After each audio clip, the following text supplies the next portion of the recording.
Claudia here from the Bookkeeping Experts. I am back for more, and today we're going to talk about storytelling.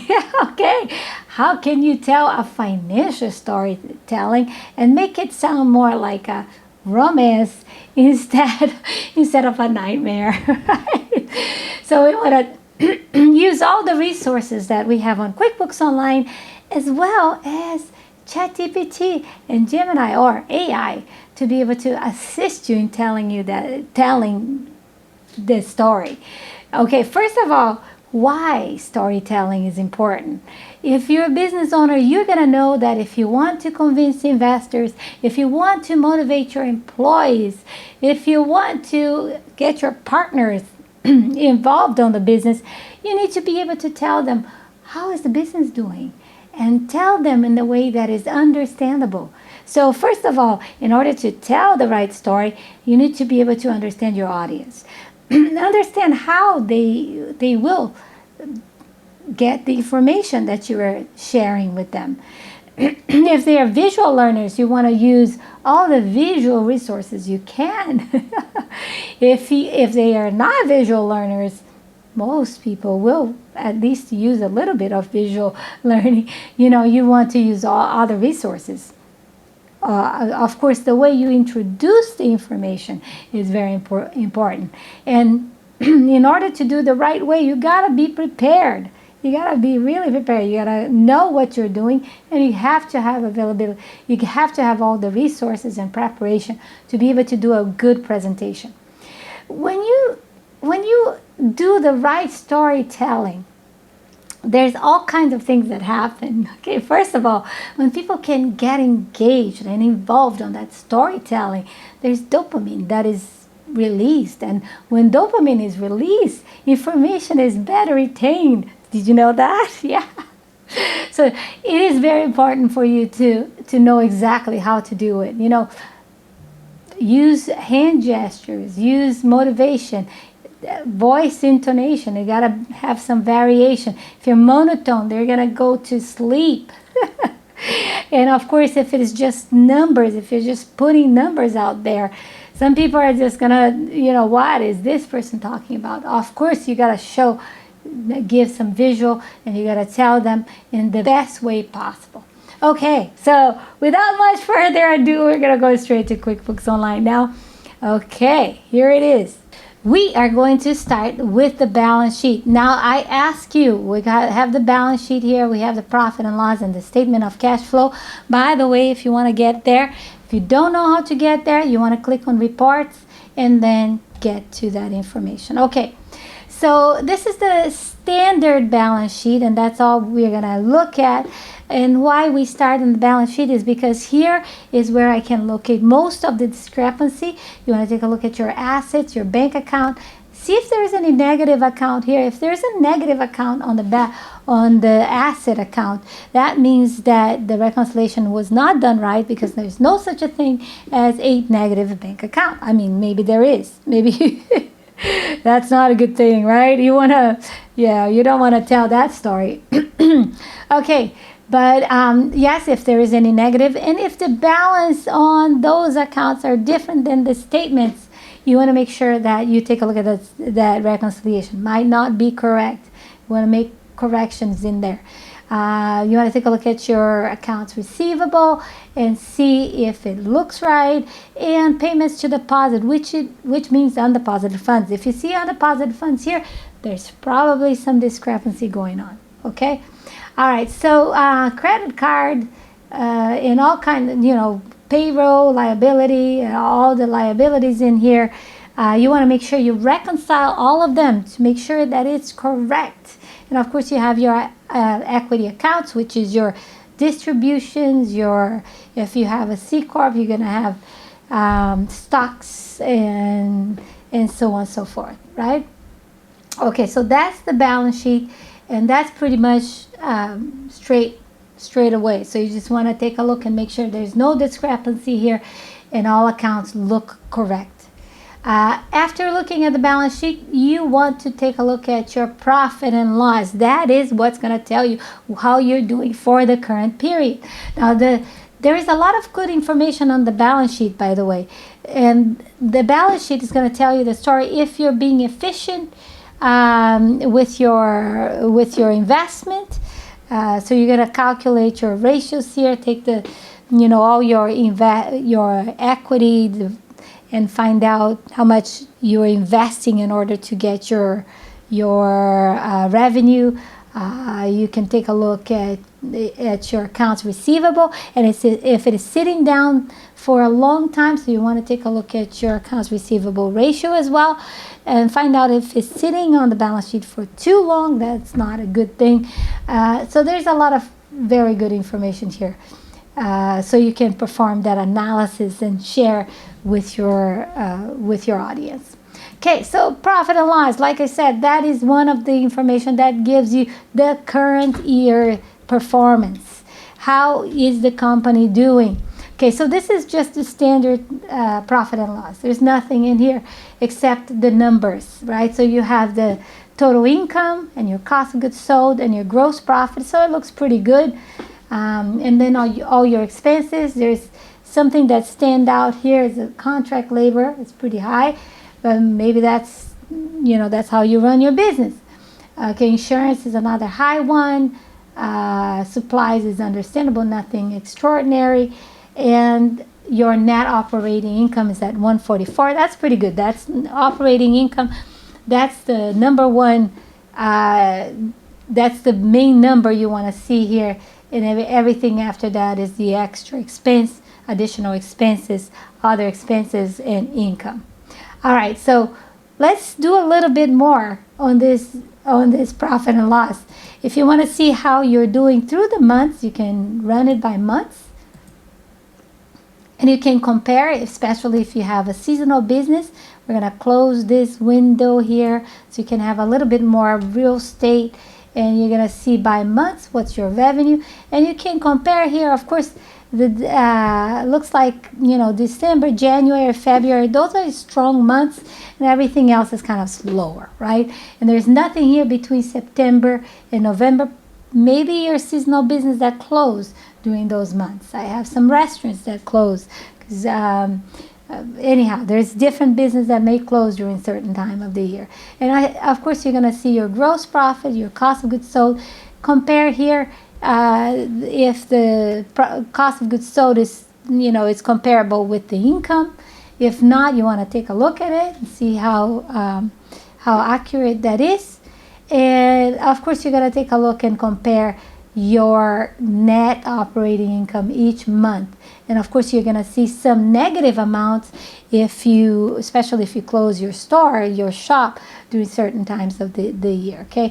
Another thing you can do for the analysis is to compare that to a previous year. So we're going to go back to the total, and we're going to compare that to the previous year.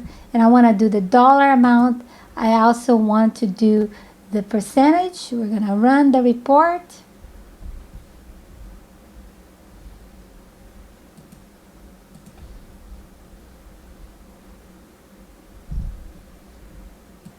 Yes, so you want to take a look at the percentage and the growth. And of course, this is a sample account, so it doesn't, it looks here that we grew a lot, quite a lot, okay?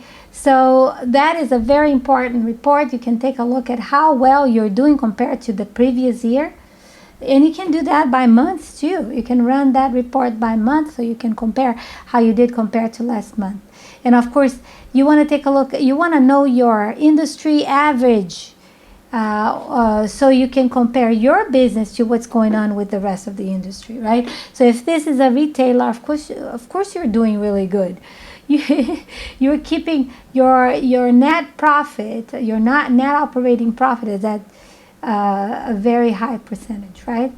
Okay, so you're doing very good and you grew quite a bit. So that's one way for you to look at the information. And of course, we have other reports you can take a look as well. One of them is the profit and loss by percentage of income. It's one of my favorite ones, and I have a video on that. We're going to take a look at the same information here. Just grab that January. through December 2023. Okay, there it is.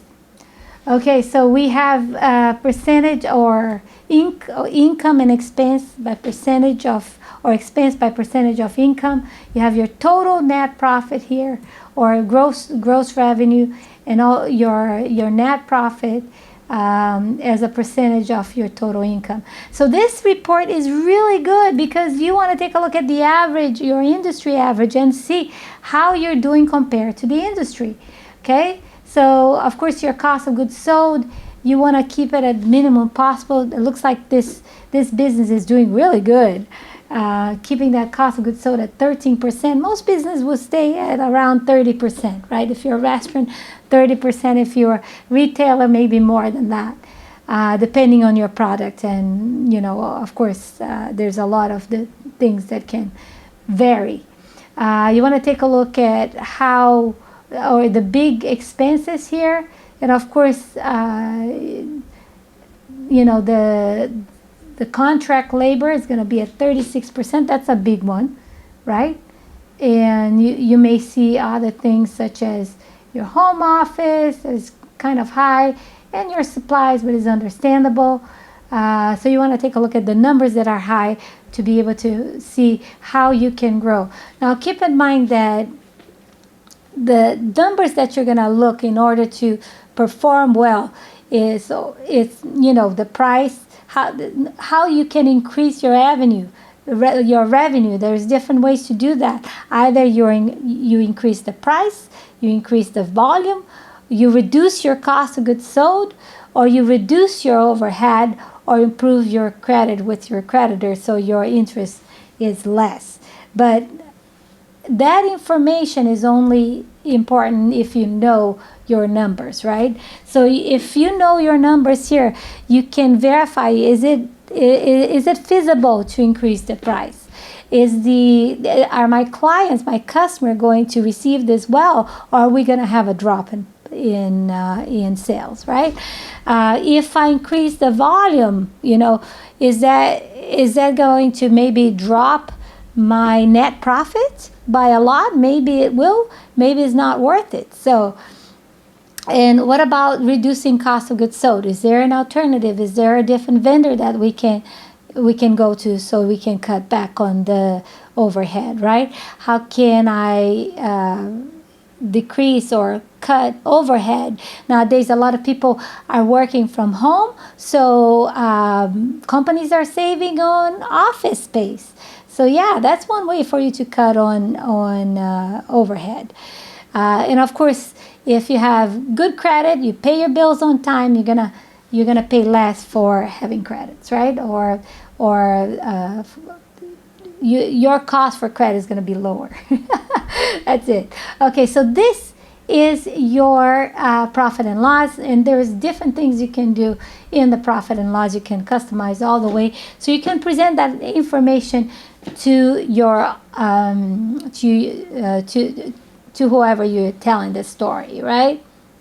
To your audience. All right, so first, finally, we have the statement of cash flow. The statement of cash flow is a more detailed information of your cash. What's going on with your cash? You see that on the balance sheet, but here on the statement of cash flow is going to give you more details of what's going on with your statement of cash flow. And sometimes a lot of business owners don't understand exactly what's going on here. So if you see a negative amount on accounts receivable, what does that mean? Well, it means that the number of a customer that is not paying is increasing. Okay, so that's what it means. You have more accounts receivable. You have more outstanding invoices. So that might not be a good thing. Or maybe that is a good thing because you're providing more services. As long as they're paying on time, you're in good shape here. So you're increasing sales. Let's hope that.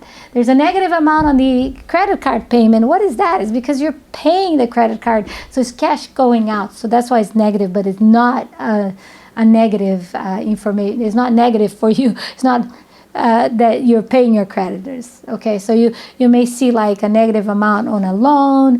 That means you're paying on a loan, and that's a good thing. All right, so it's a positive number on a credit card or a loan. It means that you're getting more debt. Okay, so that's debt. You're increasing your debt. It looks like you're increasing your cash, and yes, you're increasing your cash, but through debt. May not be a good thing. Okay, so, and finally, it's gonna of course, owner's draw is gonna lower your cash. Owner's investment is going to increase your cash, personal expense, and retained earnings. In this case, your retained earnings is lowering your cash because you had a loss. All right, so here is going to show you what is the increase or decrease on the cash. If you see a negative amount on the increase, means that you're bleeding cash here. Maybe time for you to take a look at your cash situation and cut expenses, right? You're gonna see this one is an increase. You're gonna see the cash in the beginning of the period and ending period. Okay, so now what I did, guys, I used ChatGPT and Google Gemini to help me analyze all this information. All you gotta do is download the profit and loss into ChatGPT, so you can download right from here. So export to a PDF or an Excel, and then put it on ChatGPT, and this is what it says. Of course, ChatGPT is gonna repeat all that information we already know, and it's trying to use a little bit of humor here. Now, of course, you don't want to use that unless you're talking informally. But if you're talking to an investor, you may not want to use any kind of funny jokes here. They might not think it's funny. Okay, but basically 86% gross margin, not too shabby. That's true, it's pretty good. As highlighting your top expenses, which is your contract labor, supplies, and advertising, with, of course, some snark remarks here. Okay. Your meals expenses, someone's eating well, just hopefully with clients. Oh my word. Yeah, that's right. Of course, you want to watch out those meals, because if you want to deduct everything, it's a red flag to the IRS. So, okay, so bottom line, net operating income is 144. Looks pretty good. Other income is showing as 46, and other expense, and your net income. And here is the analysis. So ChatGPT is telling it's a strong profit margin at 40% revenue. It's actually rounding here. It's actually 39.8%, but that's pretty good. Contract labor, watch out for the contract labor. So it's warning you that you need to watch that expense. It's pretty high, right? And there might be an underinvestment in marketing. So what does that mean to have an underinvestment in marketing? So that's what ChatGPT is telling me. Okay, so here's the information here. Here's your total income, all the information with all the jokes from ChatGPT. We can pass that. And here's the analysis and suggestion here. Of course, there's a strong profit margin at 40% revenue, and the contract labor nearly 86%. So watch out for that expense. You may be able to be more efficient with your contract labor, with your workforce, right? Could be a payroll. And here it's warning you about the underinvesting in marketing, guys. Underinvestment in marketing, it's kind of low. It's telling you it's kind of low. So does that mean that you're doing free advertising? Or maybe you need to invest a little bit more so you can grow, right? So it's oddly low, and it's just reminding you, home office is kind of expensive here. Maybe that's what it is, but compared to all the expense, there's something to watch. All right, so we also asked to generate a visual, okay, for these reports. I am not very happy with this pie chart, but the sidebar chart is pretty useful. It's telling me what is my sales and all my expenses and the most significant expenses here. So you can clearly see that contract labor needs to be what you need to watch out for that, right? Okay, so this is what ChatGPT generated, and I think it's pretty interesting. With Google Gemini, it's kind of the same thing. It's going to tell me all the numbers, and we're going to jump straight to the financial analysis. It doesn't have like the funny jokes that ChatGPT has, but you know, you may not need any jokes in here. You're presenting, you want to engage your audience, but maybe this is not the kind of audience that wants to listen to jokes, right? You want to go straight to the subject. So it's highlighting your finance. Oh, well, I'm sorry. I actually going to the analysis of the cash flow. So it's highlighting the high cost of contract labor. The supply cost is pretty high, home office. And then it's going to the profit and loss and saying you're doing pretty good. It's giving you the bad news first. A funny ChatGPT is going to give you the good news first. And then, but Google Gemini is going to give you the bad news first to finish up with the good news. I guess it's a good thing, right? Always finishing up with the good news. It's a good thing. I also asked to analyze the statement of cash flow, and this is what gave me. So the company experienced a net cash increase of 41,000. So that's very positive. Cash in the beginning and ending because of increase in operation. If it is operation, yay, great. If it is increased because of finance activity, you gotta watch for that. Maybe that's not a good thing. Okay, so net operating activities was 87,000. So it's giving me all the numbers here. So starting point of the calculation was 132,000, and several things that is going to impact my statement of cash flow. The accounts receivable indicates that customer owe the company more money at the end of the period than at the beginning. So watch out for that. If that's increasing a lot, is that because you're increasing your sales or because your clients stop paying?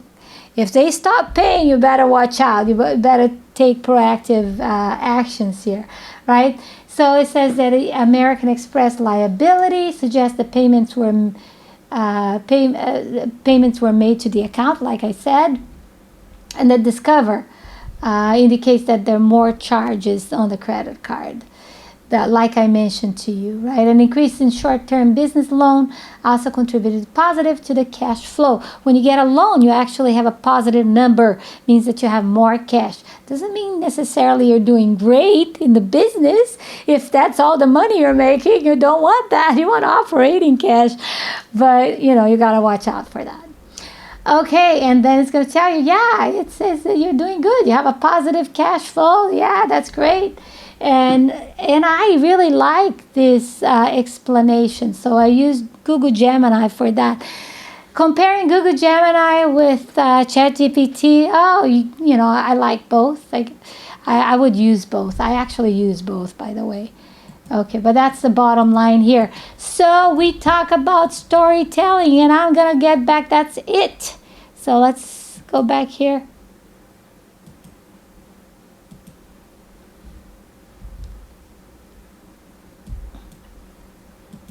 Okay, I am back.